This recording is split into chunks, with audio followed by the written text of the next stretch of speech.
Ladies and gentlemen, good afternoon, morning, or maybe evening.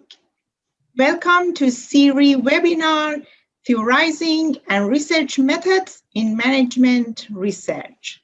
My name is Navas, your trusted MC for today's session.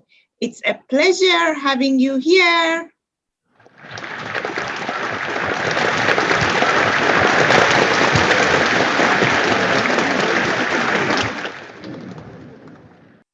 This webinar core focus remains the integration of philosophy, theory, and methods to advance our understanding of academic research.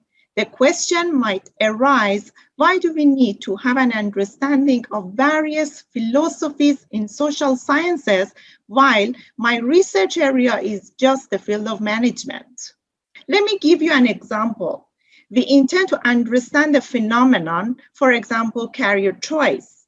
Among various philosophical perspectives, the pervasive one would be positivism, where we may fix career choice as a dependent variable and we investigate if some antecedents, such as reputation of the profession and available opportunities, can explain it. Well, why to opt a deductive approach in this example? Why not an inductive approach with interview, observation, or ethnography? What I'm trying to say is that we need to have a full grasp of what are the conditions and processes involved in the choice of the problem and approach.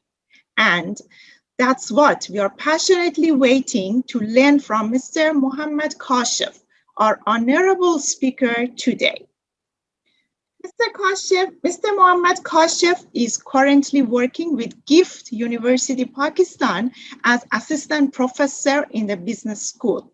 With 15 years of full-time teaching experience within Pakistan as a visiting professor in several countries, he has published 55 articles with reputable international journals. He has offered more than 50 training programs as a lead trainer.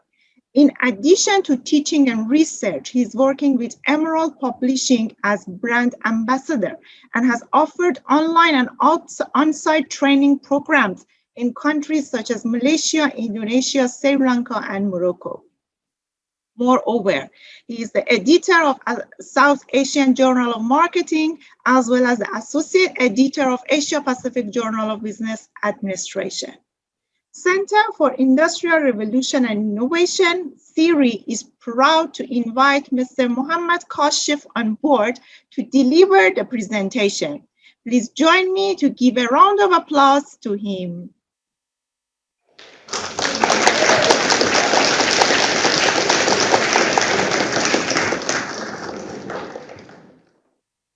So starting with the name of Allah, good afternoon, good morning, and also as Dr. Nawaz rightly mentioned, good evening as well, because we have quite a diversity of the participation today with in this webinar. I should not forget to personally thank Dr. Saeed for inviting me, and also I'm grateful to all the people who are involved in the process, Dr. Mala, and all those people who are engaged in this process to invite me for this webinar. Today, the topic which I'm going to discuss, it is about theorizing and research methods in the field of management, particularly in the field of management research. What I'll be going through, I'll be quickly going through the PowerPoints, and I guess that we should more focus towards the question and answer session, because I wanted to make this session more interactive, not only due to the nature of the topic, but also I would like to have I would like to listen and would like to what you wanted to say about philosophy and any problems or challenges you are facing, even if you are a doctoral student or a faculty member who is engaged in any type of basic research, most probably. But yes, these concepts also are needful and important when it comes to the applied form of research. So we will start the proceeding without any further delay.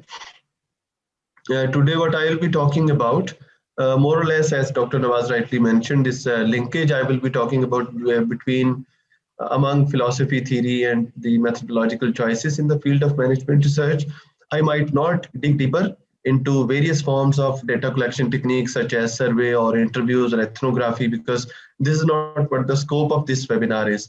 So probably I'll be sharing my thoughts on the linkage among philosophy, theory, and methods, which I believe is important, especially when it comes to your doctoral qualification and when it comes to designing a study, planning a study, or presenting yourself in front of an audience of academic scholars who are there to judge your research proposals in the in doctoral or masters by research degrees. Also, a very important question is why we need theories. Sometimes I hear these comments that theories are so boring, and philosophy, why we need that? Why not to just simply collect data? And if you recall the research onion, which we teach in our classes to doctoral students and also to those who are in the research degrees, it talks about various philosophical approaches. Then it mentions that there needs to have one method of inquiry, and there needs to be some range of choices available to you.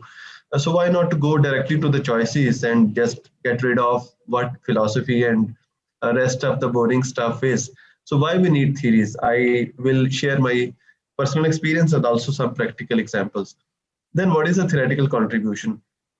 That is very important for you because if you are a researcher and you are concerned about making a true contribution to the body of knowledge, I guess we need to learn. You may have some idea, but I will share some practical insights as a PhD candidate or as a researcher, how you can justify that what is a theoretical contribution. And please also trust me by saying that there are so many other forms of contributions as well. There is contextual contributions, then there are social contributions, there are some practical contributions, there are some personal contributions. So I will be talking mainly about the theoretical contribution. Then how to initiate and successfully complete a PhD level research project. That is also something very important, which needs a scholarly debate. This is where to start with. Let's suppose you are initiating an MPhil or PhD level research project. What are the questions you should focus on? To start with, you should know your own beliefs. You should know your mindset. You should know why I am doing that. And by the way, why we should be interested in a philosophical discussion is because we need to produce knowledge as a social scientist. We need to produce knowledge. We need to extend the understanding of researchers as what is going on and what has already been contributed. And these are the scientific parameters which we should use in order to come up with some sort of theory which can be then used to advance understanding and also at the same time to improve the managerial practices by solving managerial issues. So to start with, we need to have an understanding of the belief systems, and it is not enough. I will dig deeper into details. It is just I'm giving you an overview. So paradigm, worldview, that I need to know what is my belief system. Religion definitely comes into play in this regard as well. And there is a debate between as how to select a worldview. Either someone should have a religious worldview or one should have a scientific worldview. And then there are some points where these two coincide, and there are some points where these are quite complex to each other. So I leave it to you how you decide on your political philosophy. What do you think about this world? What is the concept of this universe? How human beings are developed over a period of time. You can have multiple paradigms. You can have multiple views about that. Then there is a theoretical lens. This your worldview and your philosophy and your method of thinking will dictate the lens you use to inform people over a problem. So theoretical lens also I will try to discuss just a bit in the preceding slides as what are the various theoretical lenses. For example, what are the various social science theories that can be used to explain a phenomena. And you will find that one phenomena can be explained in multiple manners by using multiple theories. Theory 1 could have a different perspective. Theory 2 could have a different perspective. Theory could have a different perspective. So I'll try to elaborate on this thought as well. Then comes your methodological choices and approaches. For example, ethnography, experiment, mixed method. So I'll elaborate on this, the type of methods that you need to link with the philosophy so that it will help you to designing your study for a PhD level project.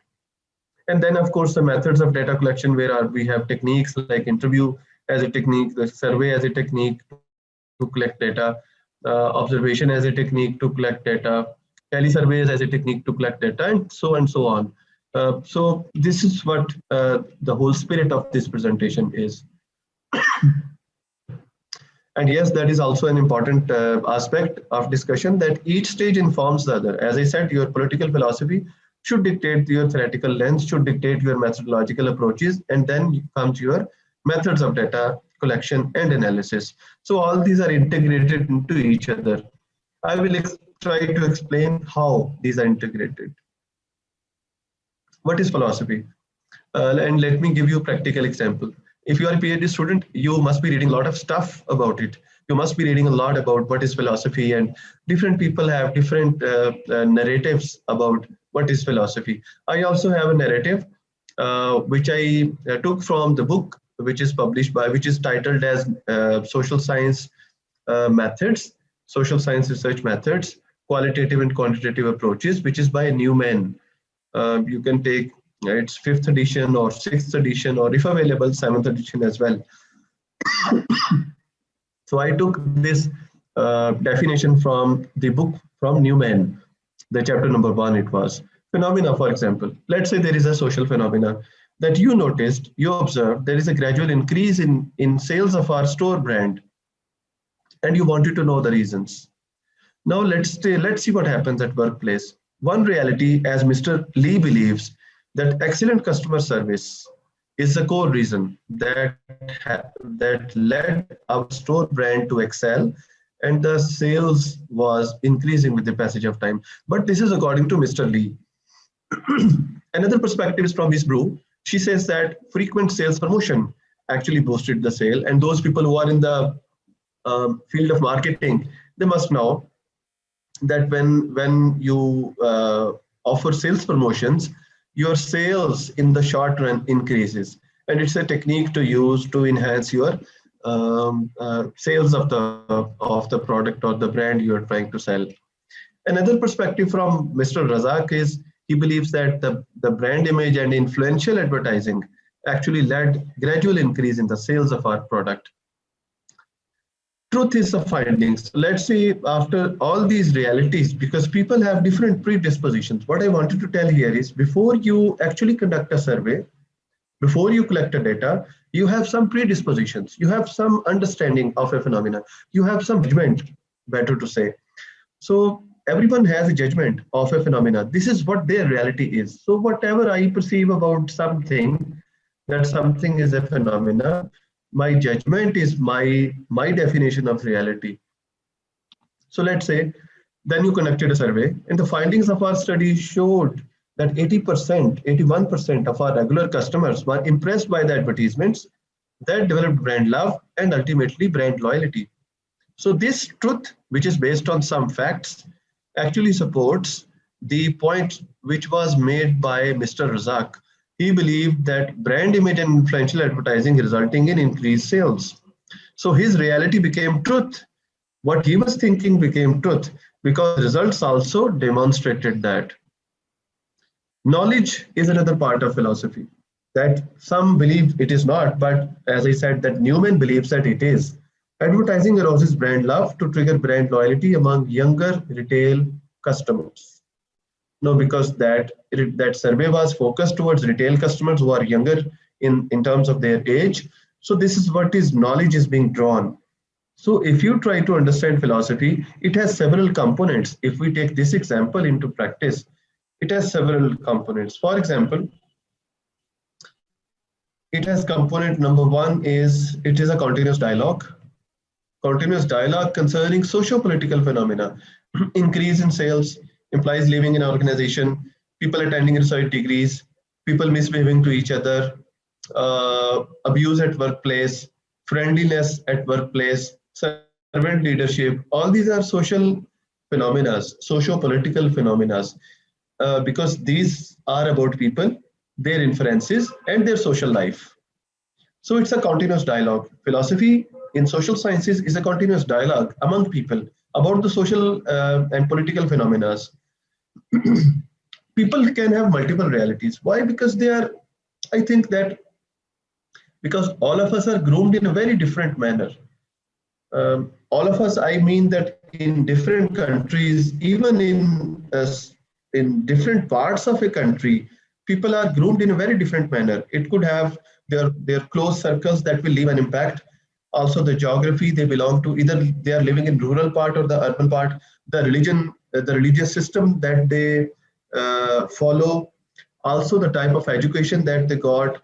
Also, the family system that they have. Either it's a joint family system or a independent or nuclear family system, the type of education that they went through, and so on and so on. So there are the upbringing provides you some intuition which help you to judge social phenomena, and that has also become part of this philosophical debate.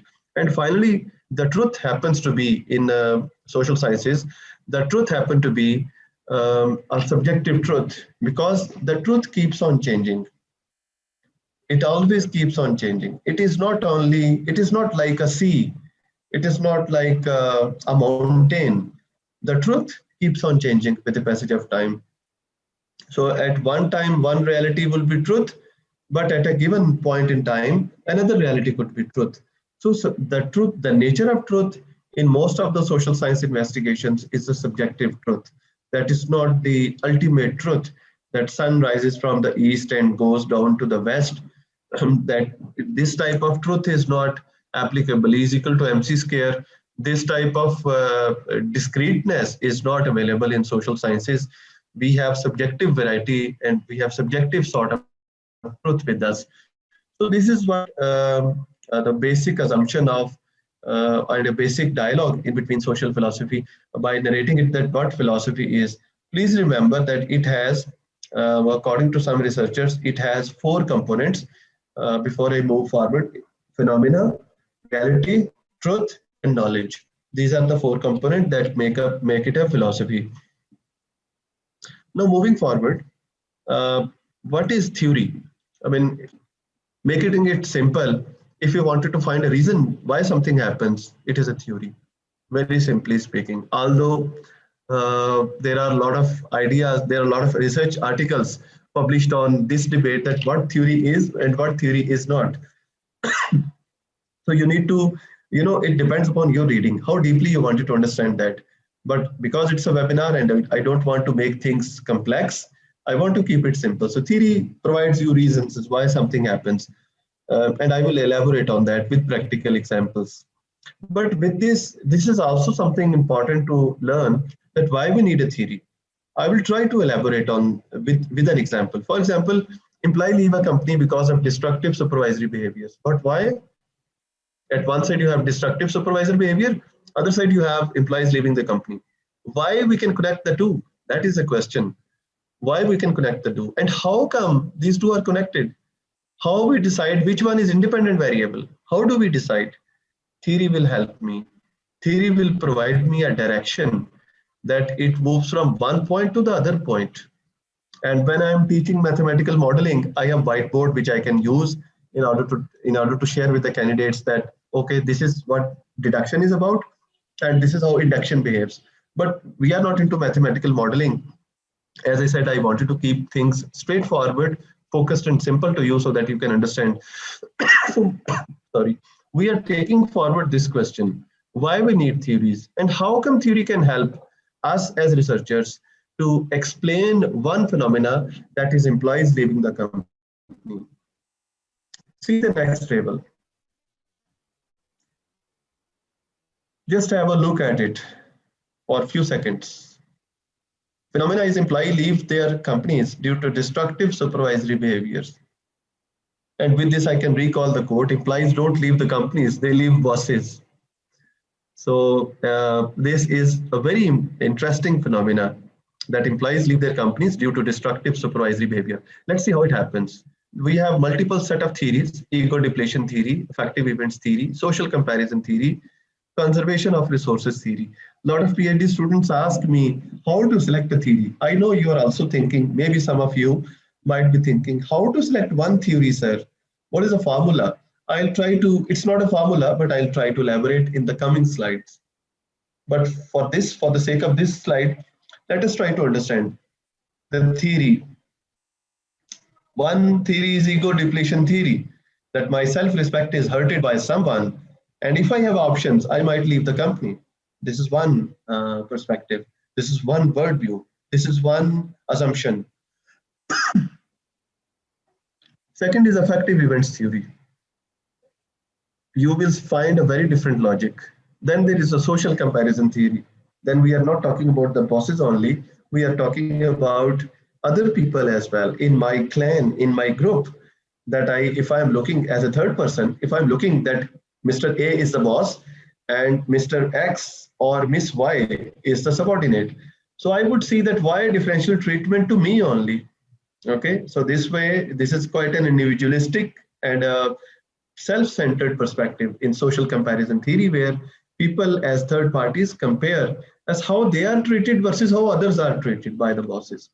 And then conservation of resources theory, the perspective is entirely different. So if you just take one phenomena as an example, you will find that different theories give us different explanations. Number one. Number two, why different theories and different explanations? Because different theories have different set of assumptions. Number three, different theories provide us different reasons that a phenomena happens. I will quickly go through it. Ego depletion theory: when supervisors they insult their subordinates. Okay, this insult could be a felt insult, or this could be something intentional. Okay, from the perspective of the subordinate, it could be, and from the perspective of the boss, it could be. Subordinate might be feeling just like abusive supervision. And like recent work in the abusive supervision is that the intention of a supervisor, an abusive supervisor, might not be to hurt the boss, the subordinate, might not be to downgrade a person. But when it comes to social undermining, the intention is to intentionally hurt the people and downgrade them and disregard them and tell them that you cannot do that. So the logic is that the supervisor insult, self-esteem is depleted, and this is exactly what the ego depletion theory is about. You see, effective events theory, it has a different logic. People say that the continuity of negative events actually results in changing in employee attitude. So a bad experience, they are considering it as an event. So once there is a continuity of events, people after continuity of events will leave the company. Then social comparison I explained, and conservation of resources is that I'm concerned about my own self, my skill set, my emotion set, my attitude set, so my knowledge set, my reputation set. So I'm concerned about these resources. All these are considered as resources at workplace. So when people say, there is a very important saying in our Pakistani culture that to whom you interact shapes your attitude. For example, if you are interacting with people who are kind, you might become a kind person. If you are interacting with people who love music, you might become a music lover. So this is one part of the story. So this is why I think my understanding of this conservation of resource theory is that people are quite concerned as either their resources are being survived or their resources are being wasted. So that I need to keep a critical eye on as a researcher. I need to see that which logic I am trying to use. What is my assumption? So based on my assumption, I can use a set of theories. This is how theories can help you to explain one phenomena. Now, how do we select? That is quite a tricky, detailed, and very common question. How to select you see, my answer would be your role dictates as which theory you will use. For example, if you're a psychologist, you might be interested in mental stress, fatigue, depression, and trauma among employees. So if you are interested in that, conservation of resources theory could be a very important investigation, a platform to investigate a phenomena. If you're a crime investigator, you would be interested to find that who is the main culprit. So journal theory of crime, where you wanted to nominate someone as a criminal, could be could be an assumption. Then if you're an HR manager and you wanted to see that either the employee was a bad performer or supervisor himself or herself is a bad performer, you see your role changes your assumptions. Psychologist is interested in something else. Crime investigator is interested in something else. HR manager is looking at performance. Language expert might be interested the type of language used by people to disturb others and to downgrade others. So it depends upon your role as which role you think you need to play in a particular investigation. Also, it doesn't belong to your PhD as well. It is, for example, if you are into PhD management, you might be interested in a particular type of role. If you are into PhD in HR, you might be interested in HR perspective. But as a researcher, I guess it is beyond that. But you have to play a dominant role in order to determine that which theory you will use. See, as an HR manager, you might be interested in social dominance theory. As a language expert, you might be interested in symbolic interactionism theory because you are more interested into the signs and symbols. So I guess your role, your assumption should dictate the theory that you are supposed to use in. This is one diagrammatic figurative form as qualitative, inductive, and interpretivism, and likewise quantitative, deductive, and positivism. This is a pet rule these days, and this is a shortcut that people usually use, but there are some other intercases that we need to keep an eye on. What are the various ways in a theoretical contribution? Now, I tried to explain about philosophy, theory, what is a theory, why we use theories, and also how theories help us to explain a phenomenon. What are the various ways that a theoretical contribution can be made? You see, remember, there are two types of science. One is normal science, other is revolutionary science. Normal science is that you identify a gap, as they tell you. There you identify a gap and you try to fill that gap with your investigation. You provide some empirical evidence to support your hypothesis. This is quite a normal science. If you are new to research, if you don't have rich experience of publication, if you are not well versed with the method and you think that you have, you started your PhD just to learn about what is happening around, what are various variety of methods and what are various techniques. If you wanted to learn that, my suggestion would be don't go for revolutionary science. Go for normal science. Try to identify a gap in the literature, and then you will be able to bridge that gap with the help of some problems, with the help of some data actually which you collected. In normal science, what happens? You borrow a logic from already established theories. You apply these theories to answer new questions, and it is about filling an important theoretical or contextual gap. For example, if I say, I don't know, Dr. Saeed can inform, since mashallah he's heading a PhD program, he can inform us. After my talk, we can have a discussion, a short discussion on this phenomena, that the spirit of the PhD program will dictate either you are into normal science or as a researcher you should opt for revolutionary science. So it also depends upon your PhD program. I have observed that in the West, in the USA, among the top universities, they might prefer revolutionary science. But we cannot say that in Asia you cannot do that. In Malaysia, in Pakistan, India, China, Sri Lanka, Bhutan, Nepal, you cannot do that. No, this is not what I'm saying. What I'm trying to say that you make a good analysis of your own self, who you are, what you wanted to achieve in life. There are people who say, sir, we will first finish the PhD and then we will learn various techniques. You know, in all the Asian societies, I don't have the huge experience of visiting every country. But based on my personal experience, I have seen that whatever you learn, most of the times you learn in your research degrees. So please don't bargain on that. If you think that you need to learn something which you don't actually know, please go to your limits and also stretch your limits with the passage of time. So it will be, I know it will be an important debate. It will remain as a debate, as either I should, as a PhD project, should I opt for normal science project or should I opt for revolutionary science projects? For example, where you reject the prior work and you approach falsification as a technique, as one of the techniques to judge a theory. For example, a revolutionary science perspective is that I say that a theory of, let's say, a gravitational force can be used to explain a phenomena of servant leadership at workplace. This is, I'm bringing a perspective from physics and trying to link it to the social sciences. This is what I call the problematization. This is what I call the revolutionary science.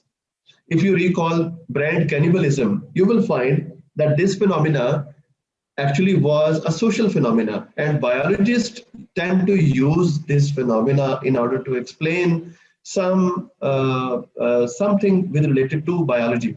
But that was adopted by marketeers, and they said that this similar phenomena can be replicated to study the competition, to study the branding. So from cannibalism, brand cannibalism was introduced as a term. Marketing myopia, it has deeper roots into photography, and I can list a number of other concepts which has very interesting historical roots. Sant Tzu, Art of War, those people who are teaching strategic management, they can understand they can also understand what I'm trying to say is that from war, you can bring some knowledge which is about strategy, strategic management, and you can nicely link the two. But it depends upon you, how motivated you are in order to conduct your PhD level project. So it depends upon you as a person. And also the PhD program that you join. Sometimes they won't allow you to compromise. Sometimes they would say that, okay, it's compulsory, you should contribute to the body of knowledge aggressively. So it depends where you are actually. And this phenomena was developed by, not developed by, but actually promulgated by, I would say. Science existed before Kuhn, but the scientific revolutions that Kuhn discussed in the book, which is freely available from Google, you can download, The Structure of Scientific Revolutions. Quite an interesting book if you are a student of philosophy, but quite a boring book if you like hunting, and if you like hip-hop music, and if you like to go to tourist places, then it is quite a boring book to read. But I would suggest that if you are a student of science, at least once in life, you should read this Structure of Scientific Revolutions. Okay, now how you can contribute? What are the various ways and manners? For example, first is you replicate. Attempt to replicate previously tested assumptions in a new setting. You say that there was a study conducted in USA and you replicate it in Dubai due to cultural differences. And you see replication, you can advance theory with the help of replication as well. If you intelligently replicate it, and we can have a separate webinar as how to replicate and how to advance theory via replication. It includes that much of detail. There are various forms of replication, like straight replication, like customized replication. So there are various forms of replications, but replication is one form of theoretical contribution. Another form of theoretical contribution is that you study similar effects that have been proposed but has not been empirically tested. No data was collected. There was some conceptual paper. There was some concept which was given but has not been operationalized further. So maybe you can take this concept. I remember forgiveness at work. It was initiated around 2004. Previously, it was a social phenomena that people tend to forgive each other. Some forgive for personal reasons, some forgive for religious reasons, some forgive for some other reasons, relational reasons, and so on, so on. So they replicated into workplace and they suggested that there should be some work, there should be some scale for that. So this study too is not exactly about scale, but maybe you try to present some antecedents, you try to present some consequences of something. Maybe you add one variable in a framework which has already been there. So this way you can take it forward. One other example I would like to give, the theory of reasoned action versus theory of planned behavior. You will not see a huge difference, I would say. You will not see a huge difference, but difference of philosophy, one, and secondly, there are few variables only were added. And then theory of planned behavior and extended theory of planned behavior. You will find one or two variables were added. So this is study of similar effects that have been proposed, but has not been empirically demonstrated and tested. Then traditional approach that we commonly use, introduction of a new mediator or a moderator. This is another contribution, because, and also we need to understand what do we mean by mediator and moderator. Say for example, if I wanted to give some more detail to a relationship, okay, more detail to a relationship, more explanation to a existing relationship, I guess mediator can be very helpful. And if we wanted to see that there are some conditions where one variable can change the nature of the relationship, moderator comes into play. So I need to correctly understand the logic of putting a mediator and at the same time putting a moderator. So if I know the reasons as why mediator should be there, why a moderator should be added, I guess I can make a nice contribution. Then introducing a new construct or reconceptualization of an existing construct, that is what I call the revolutionary science rather than a normal science. Mediator moderator is an example of a normal science, generally speaking, although debate exists. But revolutionary science is maybe examining unexplored relationship, or to change the thinking, or you are trying to introduce a new concept which you think was there somewhere around here and there in your social world, but was not part of the management theory. Like recently, I had a paper accepted in Journal of Knowledge Management, and we had exploitative leadership we studied. And there are so many other concepts. Servant leadership, when it was developed, there were so many other leadership styles. But if you come up with an entirely new leadership style, I guess this is one contribution, which is number 5 I'm referring to. Okay, so let's move now to philosophy, bit more deeper. I will try to elaborate on that. What is the nature of theory when you are a positivist versus what is the nature of theory when you are interpretivist versus what is the nature of theory when you are a pragmatist. So I will elaborate on 3 social philosophies, their methods and their nature of theories. What do positivists call a theory? What is the process? And what precautions you need to take as a researcher? Before that, we need to understand that there are 4 assumptions, 4 core assumptions that make it a paradigm. I need to understand nature of reality, the question itself. I need to understand that, the nature of reality. Then assumptions about knowledge. What constitutes knowledge? What we can call a knowledge. This is yet another perspective. This is called epistemology. And then the assumptions about value and ethics, which is about axiology. And the 4th one is methodology, not mentioned here, but at a PhD level and even a research project, mostly I have seen people, they are more interested into the methodological perspectives. But I guess it is more than methods. Methodology should be linked with ontological, epistemological, and axiological principles that we follow. I will not try to impress you with the terminology. Rather, I will try to share the normalized view that I had about all these. For example, ontology, the nature of reality. Ontology is why we see the way we see world around us.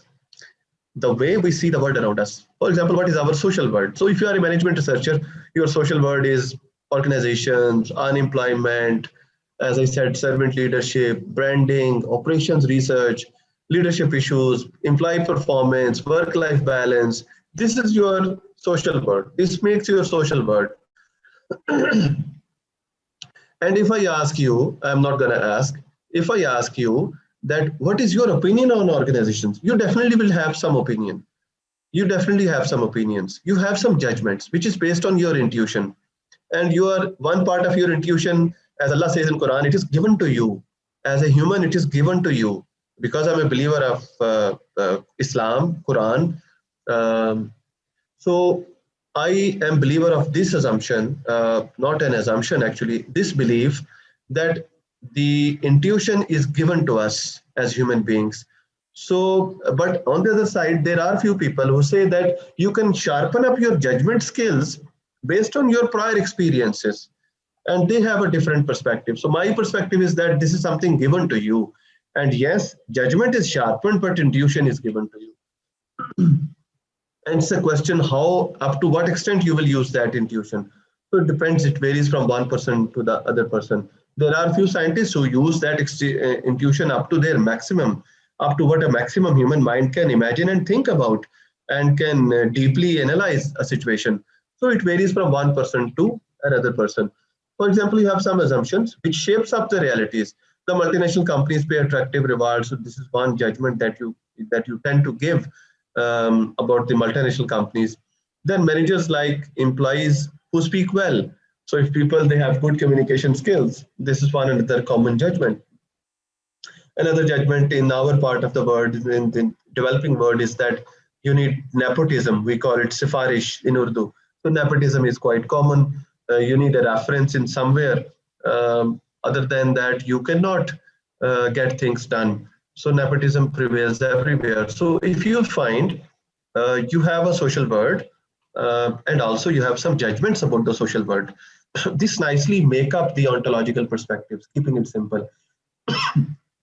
If you're into higher education, your teaching method, post-COVID era teaching, online teaching, webinar, student psychology, student motivation, student evaluation, and your contribution as a teacher, all these make up what we call the higher education social world. And then examples are that either students are more engaged in online classes. What is the new form of engagement? That is also another question. But because sometimes they might be listening, they might be online and doing some other stuff as well. Quite a funny analogy, but sometimes it happens that they are attending a webinar or a classroom, and then they might be driving, or they might be doing some other stuff. They might be eating burgers. They might be listening to music as well at the same time. So the classroom teaching in a post-COVID era is entirely different comparable to pre-COVID era. In our classes, those who are teaching, they might not allow people to eat burgers, or in Pakistan to eat biryani, right? But in this online stuff, you have to be. I don't know if there are, let's say, 100 people. What the people are doing in my webinar, either they are attentively listening to me, or they are smiling at what I'm trying to say, or they are trying to relate with what I'm trying to explain to them. So I don't know, because I have a virtual audience with me. So this is what my assumptions about the social world, if I'm into higher education research, is. So your social world, number one, and number two, your judgments based on your intuition make up the ontological perspectives. One another thing, what to question and what not to question. Your belief, your religious systems, your sociological, your political thought, it dictates you. So ontology is carefully selecting what to question and what not to question.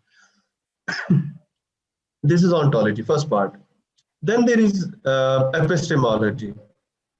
In qualitative research or in interpretivism, epistemological perspective is different, comparable to mixed method and comparable to quantitative investigation. What is epistemology? Just a brief definition to make it simple, is the study of what scientific knowledge is, not what knowledge is, but what scientific knowledge is, and nicely differentiating between information and knowledge, and also nicely differentiating between knowledge and wisdom.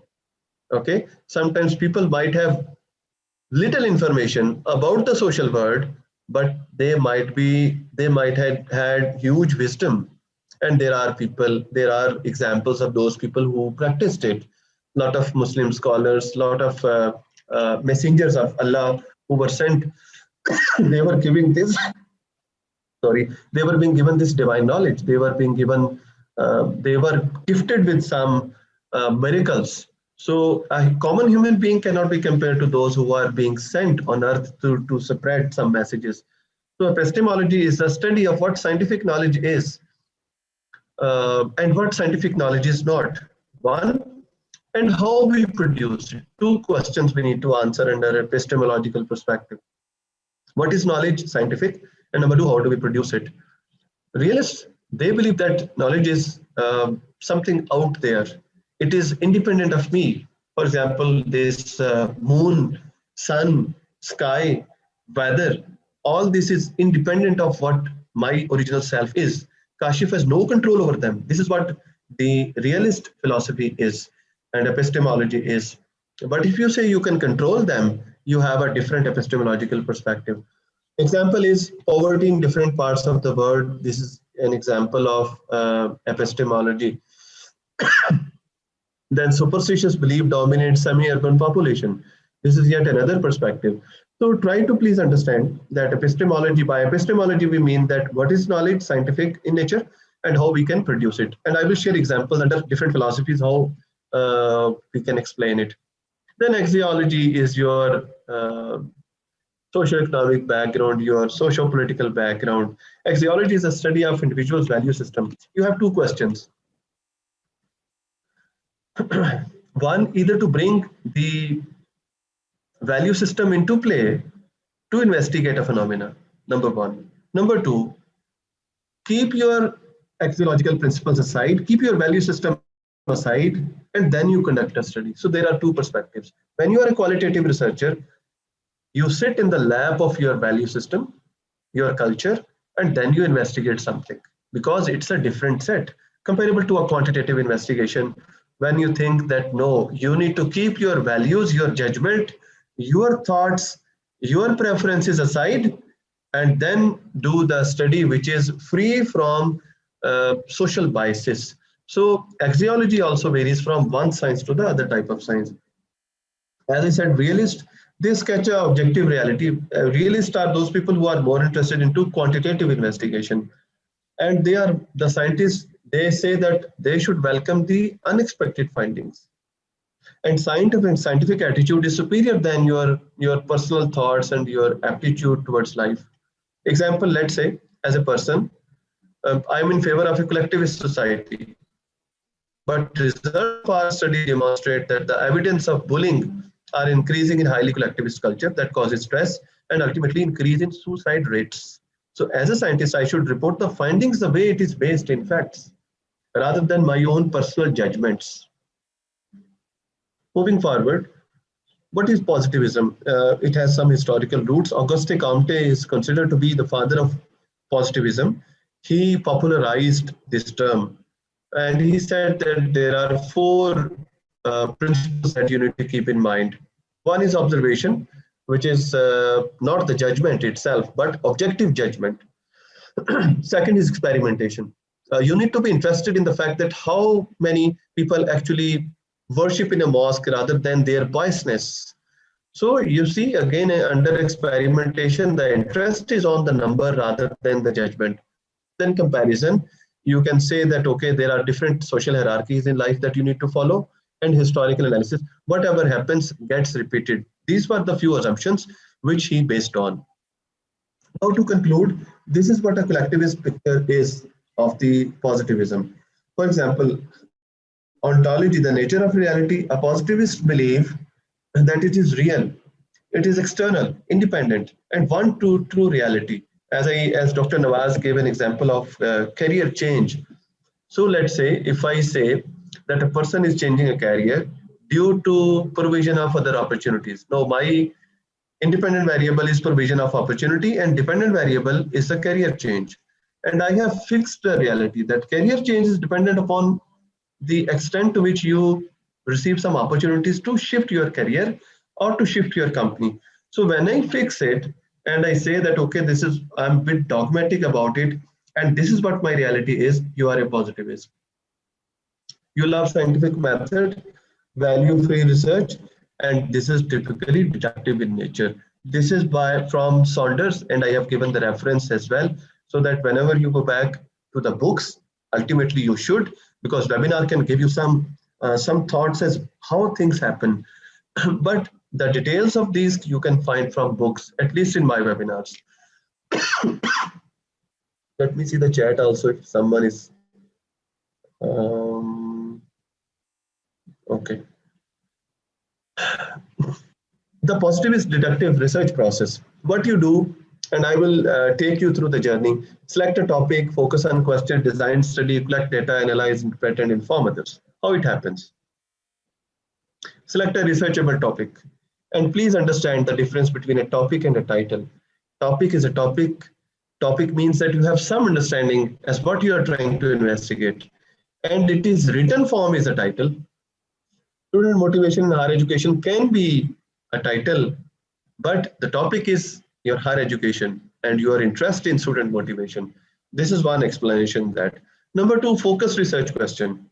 And activities what you need to perform if you are interested into positivist type of research and theory building, what you need to do. Critically read the literature. Think about what you read and try to find its images in daily life, because you are a social scientist, my friend. Discuss with subject experts. I have found this practice very useful. Those people who are subject experts and those people who are working in the industries from where you think you should collect some evidence, it will help you a lot. And then which theory or theories you think can explain the phenomena. This is focused research question. And as an example, let me take this first example. What is the impact of positive use of technological devices such as mobile and book readers that students can use to read book chapters on their intentions to learn about the topics? So I guess this way you can clearly define a research question. But before that, you should select a researchable topic. And I say researchable topic. And if someone will ask you, I will elaborate on that. That are there some taboo topics? Are there some topics which people say that, okay, no, you don't need to focus on those topics and you should avoid those topics. So are there some topics of this nature as well? And then we have another example, that what is the positive impact of student-teacher rapport, means the relationship between the two, and perceived employability after graduation on the student evaluation of their doctoral degree supervisor. So you see again the research question is very clear, to the point and focused, and you can clearly come up with some variables in the second research question. For example, student-teacher rapport, this is one variable. Perceived employability, this is another variable. After graduation is a condition. Student evaluation of doctoral degree supervisor, this is yet another variable. So there are several variables which you can actually draw and which you can think of when you are a positivist. Then what is the third step? Design the study, and there are the activities are sample selection, measurement of variables, and various research techniques that you should use to collect the data. In there, you need to focus on who are the target population. And if you consider the example previously which I shared with you, target population could be professors, sampling frame could be all those professors working in the field of sociology or business or management or physics or somewhere else.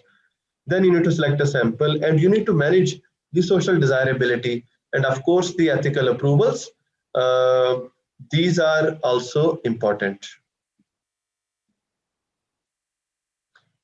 And then finally, you need to collect data and see the number of activities that I mentioned over there. You need to maintain the privacy of the people who are sharing their information with you. Your seriousness and credibility as a researcher will dictate the amount of data that you collect and the quality of the data. And if you are able to collect data or no, also depends upon your credibility. Then use of various measurement sources, like it could be telephone, it could be face-to-face interactions. Wording of the survey is very important. Multiple data set is the fashion these days. Multiple data set, dyadic data is the fashion. Although I am of the view that it depends upon your research question as how you should approach it, how you should move forward. Either you need to collect a you need to conduct a longitudinal study or no, depending upon your research question. But people have made it, unfortunately, people have tried to make it like this time lag data and longitudinal study more of a fashion than of a need. I'm of the opinion that it should be a need rather than a fashion. And how would you collect data and how would you counter the moods and various other situations while you are actually presenting or collecting your data?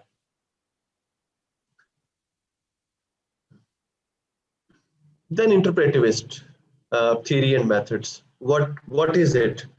Interpretivism is, as there are few German philosophers, Max Weber and some other colleagues, they presented interpretivism and they said that, let me share with you, they said that it is a socially meaningful action, which includes education, which includes your service, which includes your welfare of the human being.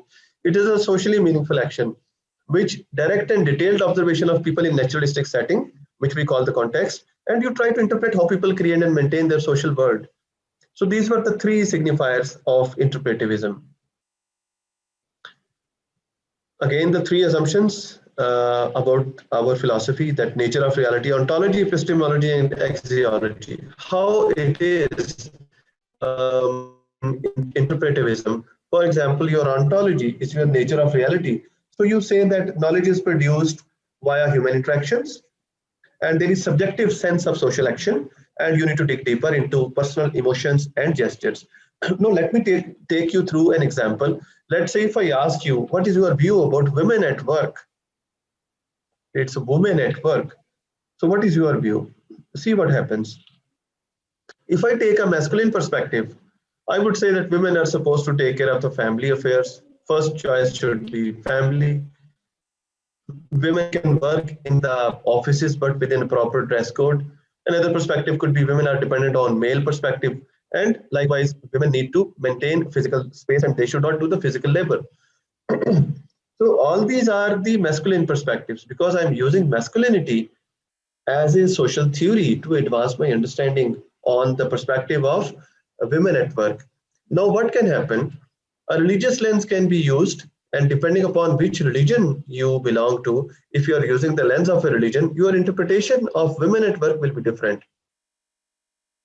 On the contrary, if you are a feminist, other than masculine, your interpretation of women at work might be different. So it depends to a great extent as which mental image you use, and it depends to a great extent as which mindset you belong to. It will dictate the way you elaborate about social phenomena.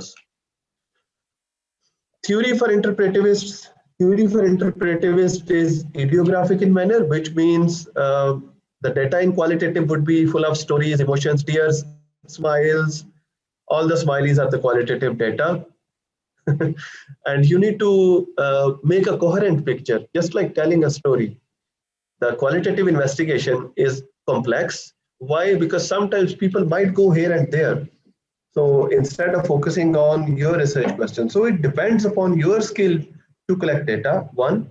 Number two, how intelligently you approach people, which time you approach them.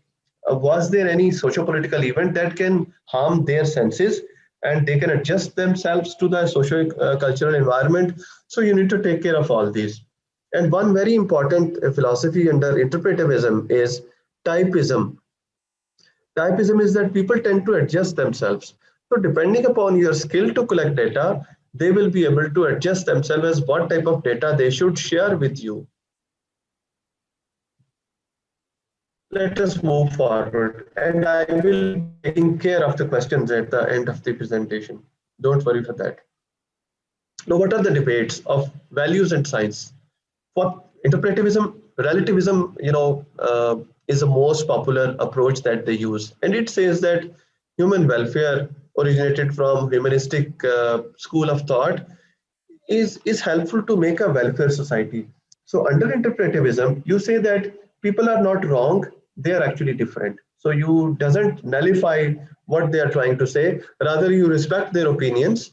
I don't say that in positivism you don't respect opinions, but you are a bit more focused and bit more deterministic, because by change in one variable, you want to predict a change in other variable.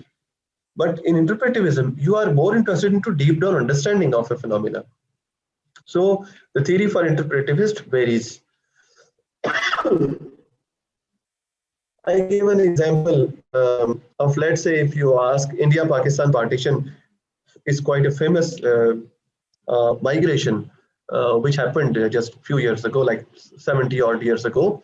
And if you ask people, they might tell you different set of stories. One person who observed migration, either they went from Pakistan to India or they traveled from India to Pakistan.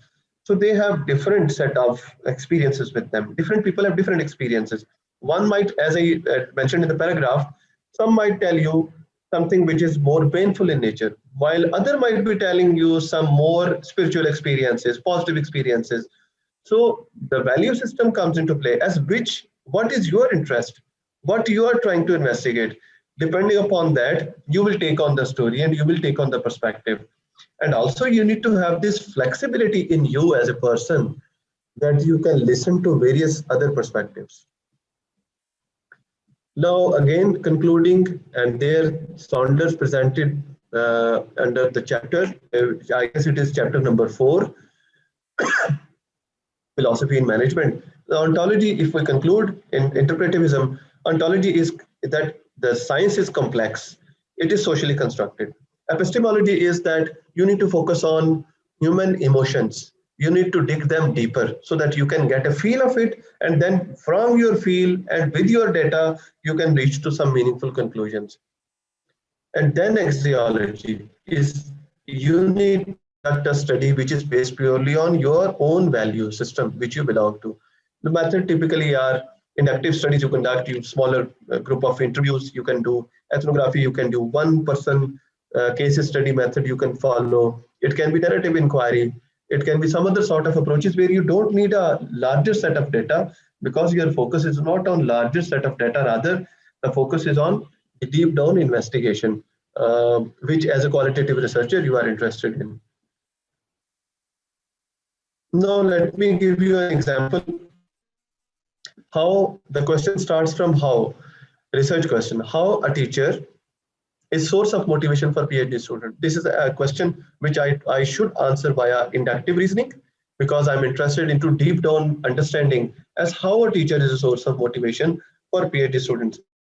And I guess interviews should be collected from PhD students, maybe potential PhD students, maybe ex-PhD students, maybe those who actually, even you can interview those people who dropped their program, who are the dropouts. They can also give you some excellent insight. They may have their favorite teachers, which keep you connected with the PhD program. It's a very important investigation. But if you link the three, you will find that a research question is like inviting you to dig deeper and not telling you exactly what are the determinants.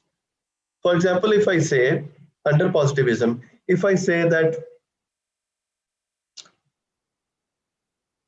education of a teacher, communication skills of a teacher, and age of a teacher determines an excellent PhD supervisor. Okay, so then I'm into positivism because my reality is a bit more focused.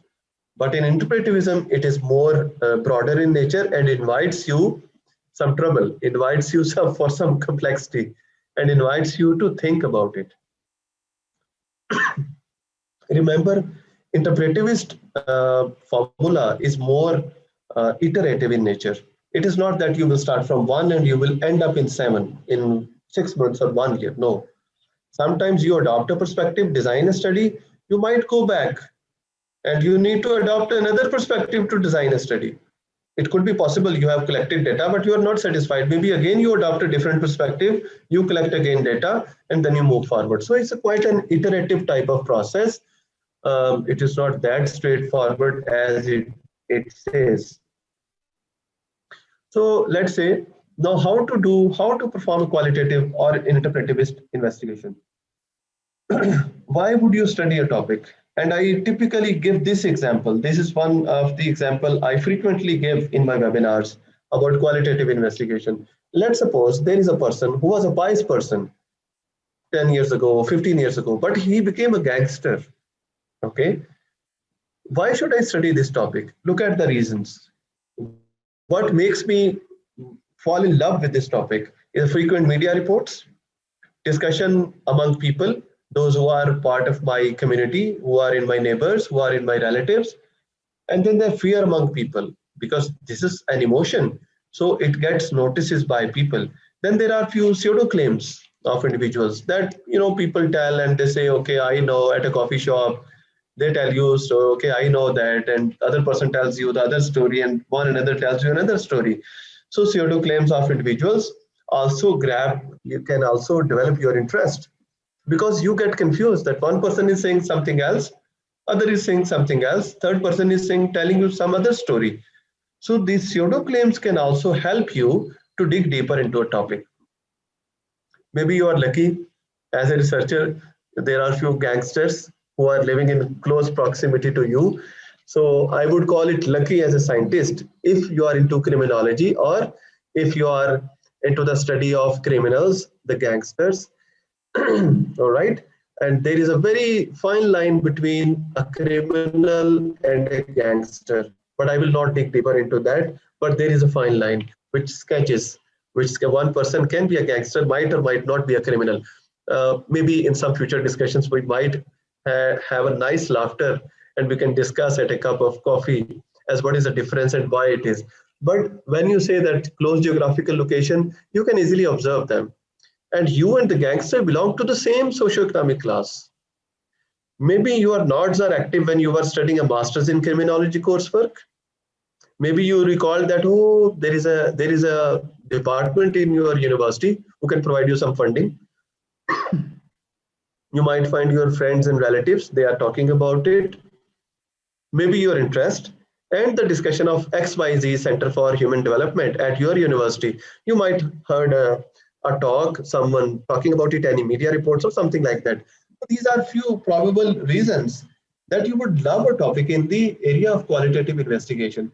And these happen around you actually. I hope you are getting my point, the axiological principles.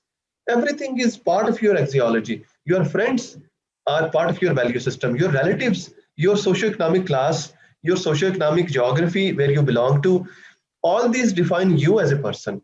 So what interests you might be based on your background. Okay? And that background might not be economic background. That background might be maybe your socioeconomic or socio-political background. Move forward. Acknowledge the self. This is first stage. Let me go back to you, please. Acknowledge the social self. This is first stage. According to Newman, I gave the reference 2014. He says that acknowledge the social self.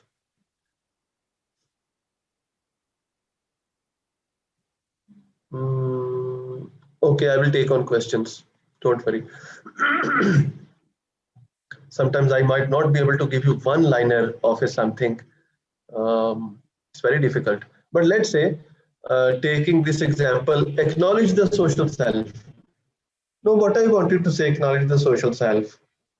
The self is your background. What is my background? It can be socio-economic, socio-political, as I said. Why I'm interested, the relevance of this project with my background. Do I have the skill set? This is part of your self-assessment. Do I have access to data? If I take this example of a gangster, would I be able to collect data? Really? Then what are the harms, challenges, hurdles while conducting this type of research? Can I go near to a gangster or a criminal to collect data? Who will collect data? What would be the consequences of collecting data? What would be the psychological impact on me if someone is collecting data? And what are my thoughts about the transition of a person from a good person to a gangster? This is the self part. And then your context. For example, the criminological issues, which are complex and mounting.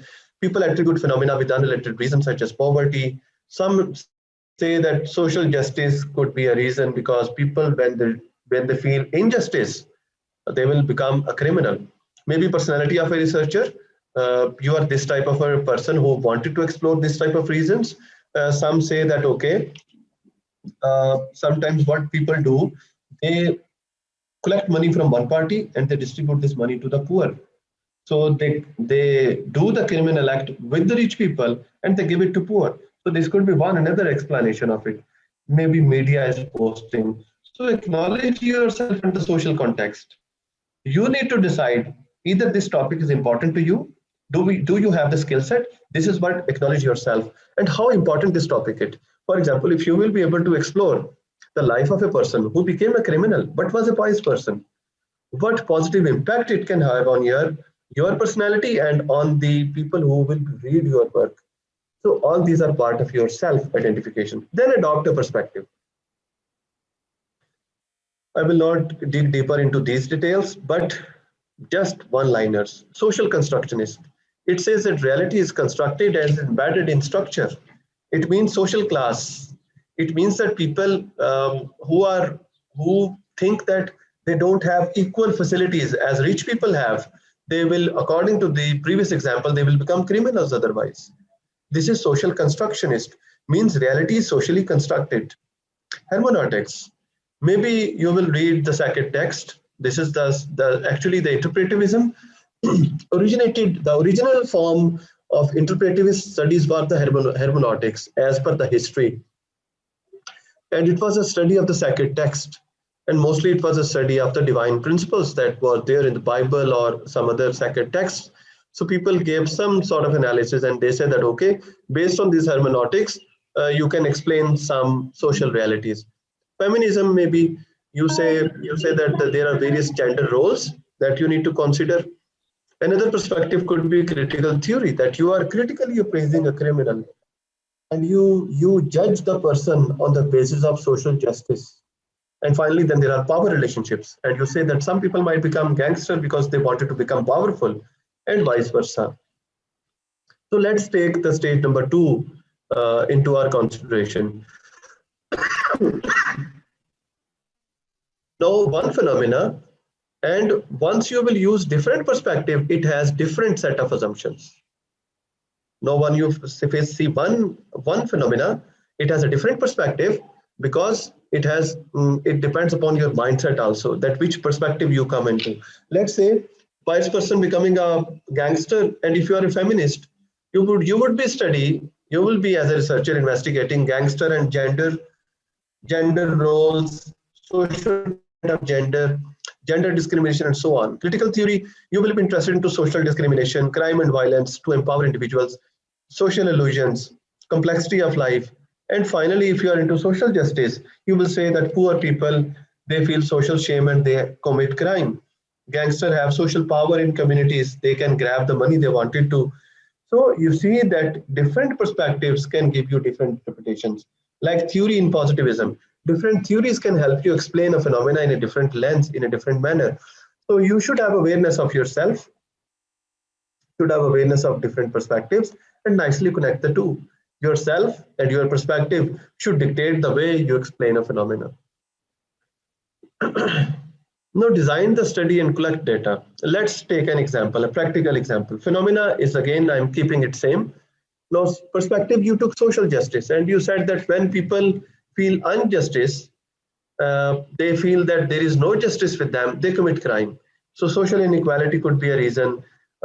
Access to basic necessities, lack of access could be a reason. Poverty could be a reason. Lack of economic and social resources, availability of these resources could be a reason. And you will use grounded theory as a method of inquiry. And you are interested why people commit crime in communities with social inequality, restricted access to basic necessities. These are your interview questions actually. These will help you, the undergrounded theory, whatever I have written will help you to trigger from people, to investigate from people as what is their thought on it. Data collection could be an engagement of techniques, say purposive sampling, one-on-one interviews, maybe some historical records from police you can obtain, and it would be a culturally rich data. Now you see, starting from your philosophy, which you say that you are an interpretivist. You observed a social reality which is more deep, which requires deep down understanding, which is more deeper in nature, which is a social phenomena. And in this regard, your phenomena should dictate your perspective. Perspective leads to choice of a theory, and then it leads to data collection. This is how it moves on.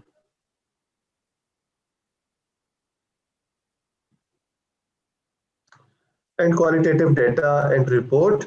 In a webinar, you will definitely learn in another webinar. This is not within the scope of what I'm trying to say here. Then final part of this presentation, which is about pragmatist theory and methods. Now, as a pragmatist, you are more interested into practical problems at work. But before that, we need to understand knowledge claims. As I said, practical problems, and you are interested to solve a problem which is more of an illusion, a puzzle you are interested to solve. Okay, a nice puzzle could be why politicians make so many claims. This could be a puzzle to investigate, and why people still uh, get deceived by politicians, why people still believe those claims. And after the elections, they say, no, no, no, they will not do that. But during the election, they still support political candidates.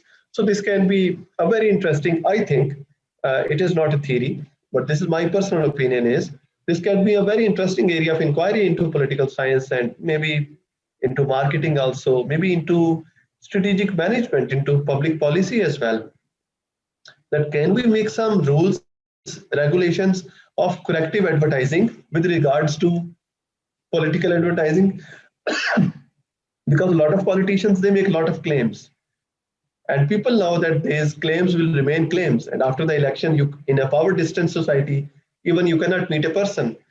And if a politician meets you, either you become a member of a parliament, member of a parliament or member of national assembly, either a provincial assembly or a national assembly, you cannot see them. That type of power distance exists in some societies.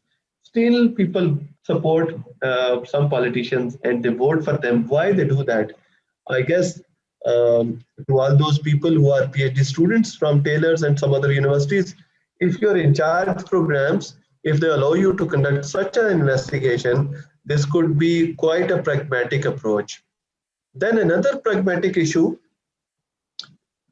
what I observed is that dropout in the PhD programs and mental toughness of the PhD program. But that's not the only reason.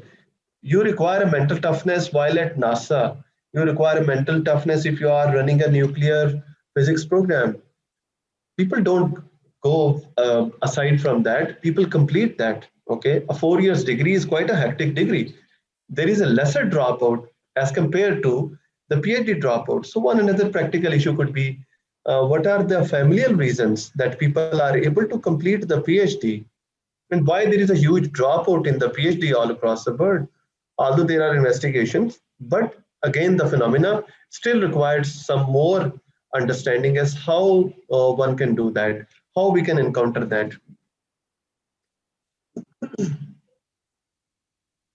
Let's take an example. Pragmatism, it is the middle ground. It combines the two, qualitative and quantitative both.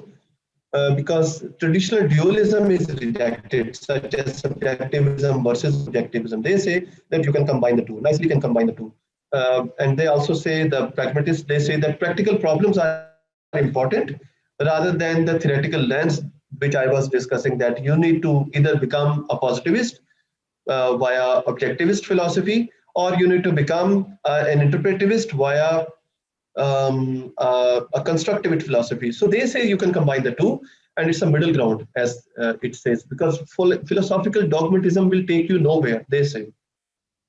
The work of Creswell is more important to study the methodological pluralism. So I think it's some time in point, it can help you. What works, what solves problems, what answers the questions, and what helps for survival. These are the few questions that you need to take into consideration. Democracy, freedom, progress, these are the core values which pragmatists they have in mind. And this is where we come to the point of triangulation and methodological pluralism, where at one side you can take some quantitative methods and you can nicely link with the qualitative, or taking qualitative methods and you can nicely link with the quantitative investigations. Let me take you now one example. There are few research designs in qualitative and pragmatism which are important. One example I will take, because it's like it will be too cumbersome, too hectic for you if I will elaborate all the designs in the mixed method. So let's take this very popular design, and it is adopted from the book of Creswell. He says that exploratory sequential design is mostly used, which says that first you collect some qualitative data, which forms foundations to conduct a quantitative investigation, and then you interpret the two. You have choices. You can interpret the qualitative investigation. Maybe after some time you are interested into quantitative, or you can take it forward and you can say, okay, this is your qualitative study. You will do the analysis and then you will move on to interpretivism. Finally, let me take you an example of a mixed method study following pragmatism. PhD dropout is the topic, let's suppose. Bring some academic literature to the topic. Maybe you can interview a few people. So you have two choices. One choice is that you conduct some literature review. Another choice is that maybe you can interview a few people. You can interview PhD program managers, the program in charge, to have their perspective and ask from them why people quit. What is the role of personal motivation, institutional factors, family factor, spiritual factors, and all these which trigger their intent to quit. And also you can investigate the circumstances and consequences that people will quit. Also, please interview people and follow the saturation principle. Another perspective is that identify some initial items which you can call some questions which you will ask in a questionnaire and make them as themes.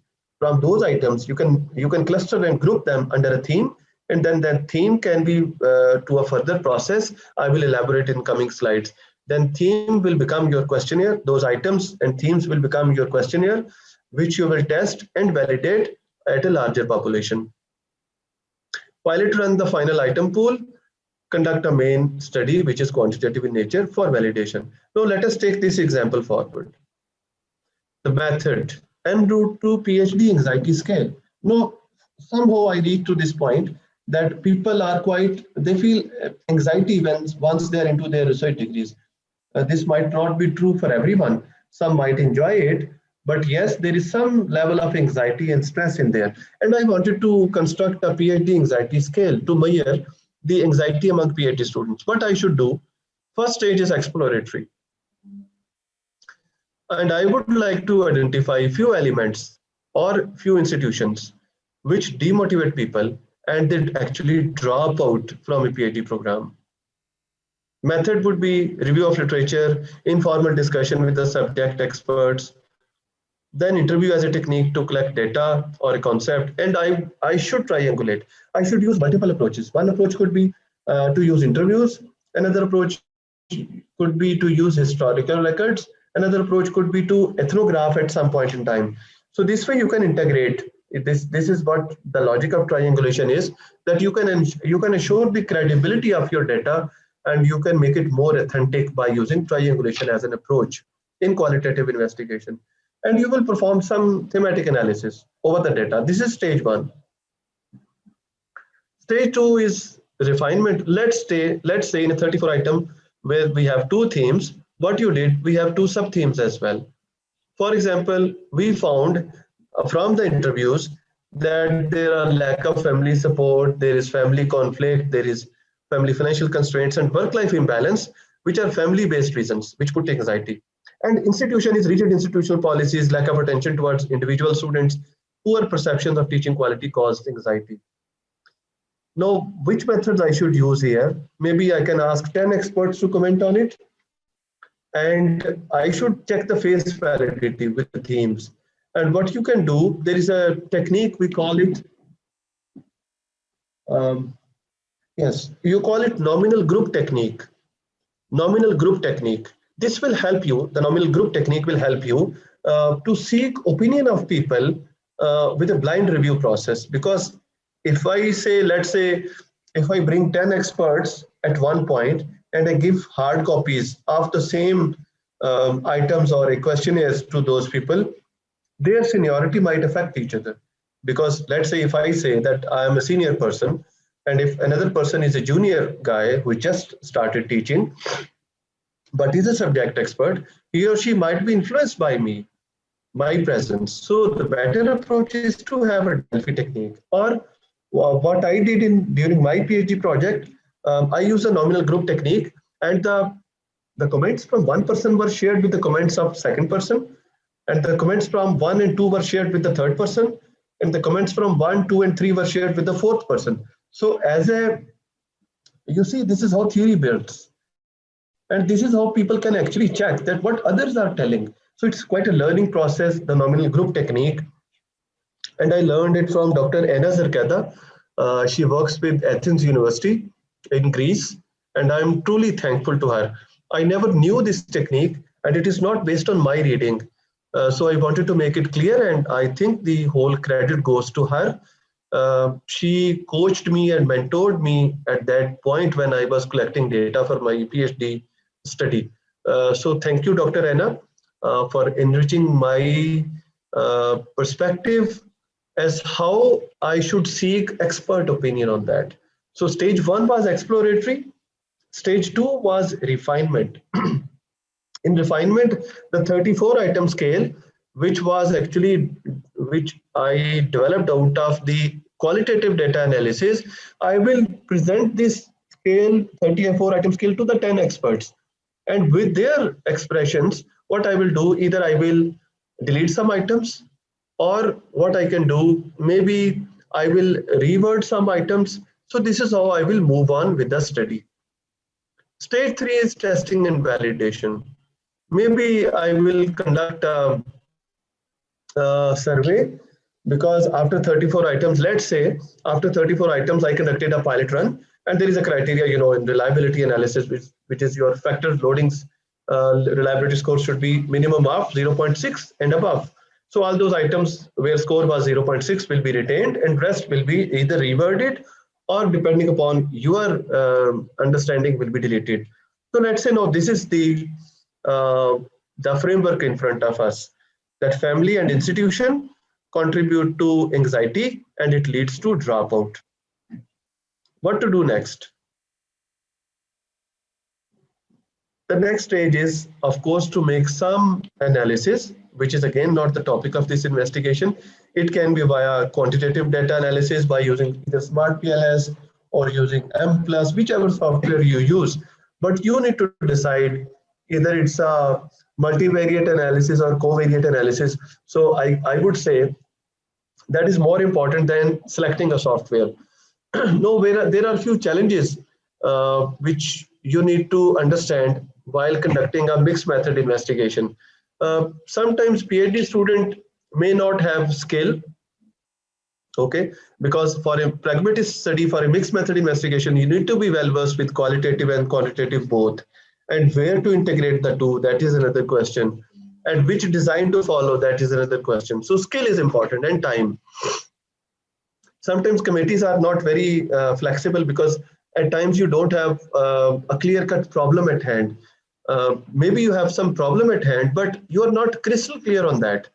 So if they are trying to judge you on the basis of confidence that, or the clarity of the problem at the proposal defense stage, I'm sorry that as a pragmatist or as a mixed method investigator, I cannot tell you that which themes will evolve with the passage of time unless until I have some data collected. Again, I said that the researchers, they have different set of interests. Sometimes they are interested into qualitative versus sometimes they are interested into quantitative investigation. Access to data, it's a lengthy process. So access to data is an issue, but I would say it's an original contribution to the body of knowledge. And also there is lack of training. I don't know those who are in charge, the people who are in charge, the PhD program in today's session, they might agree that we have courses in qualitative data analysis, typical courses in quantitative data analysis, another typical course, research methodology, history of management thought. But I rarely saw courses into mixed method investigations. And people give certain amount of arguments against it. And they say that because everyone is not taking up a mixed method study, so why to teach it? So my counter argument is that everyone is not taking a qualitative investigation. So why to teach everyone qualitative course? Likewise, the same applies to quantitative as well. So I guess it should have some place in the PhD program curriculum. Unless until we are not teaching mixed method design as a course to students, we should not expect this original contribution from them. And it warrants a semester level course at the PhD level. And also I don't know how should I say it, but graduate on time has become a glamour as well, and people market it. I have seen some CVs. I know it's an achievement. I respect that achievement. I respect that. I also finished by grace of Allah within time, even well before time. I am also GOT, graduate on time, but I should not sacrifice the quality of the PhD in order to obtain this GOT status. If you take science at one side and GOT status on the other side, there is no correlation. And it is so unfortunate that people, in order to get their study finished quickly, sacrifice a lot of quality. So this is one another trouble, that people who are in the learning process and they are not aware of mixed methods, the GOT and other glamorous things they cannot maintain. And also sometimes funding I have not mentioned here, but funding is also an issue. If you have funding for 4 years, I guess mixed method study is a very good investigation to conduct in a PhD, because it is more pragmatic, more practically relevant, helps you to solve a puzzle, and you get yourself, you see, conducting a study by yourself and being supervised by someone. These are two different things. I have observed it. I had somewhere around, if I can recall, somewhere around 40 publications, 40, somewhere around 40 publications. When I started my PhD, I already had 40 publications, and by grace of Allah, no paid publication in good journals. And it was a tough race, I would say. It was a tough ask. So I tried to learn from my own self with my own reading, which I had, my passion. My father helped me a lot in this regard. He always, most of the times when he was entering house, he was bringing books. Okay, so most of the times my food was the books, and on weekends the passion was the books. So I learned it myself, and I know a lot of people sitting here attending this talk, they learned a lot of techniques by themselves. So I'm not different. I'm not trying to say that I am a very different type of person. No, everyone does that. But learning by yourself and listening to experts while you conduct a study at every stage of your process, two are very important things. In my PhD, I learned that. That under supervision of your supervisor, if your supervisor is also eager to get you learn new things and also eager to learn from your own experiences and his or her own experience, I guess it's quite an interesting and fascinating journey. These are few references. I have provided the list of references already, and that's all the presentation from my side. Now there are questions. I would love to share my thoughts on the questions if you have.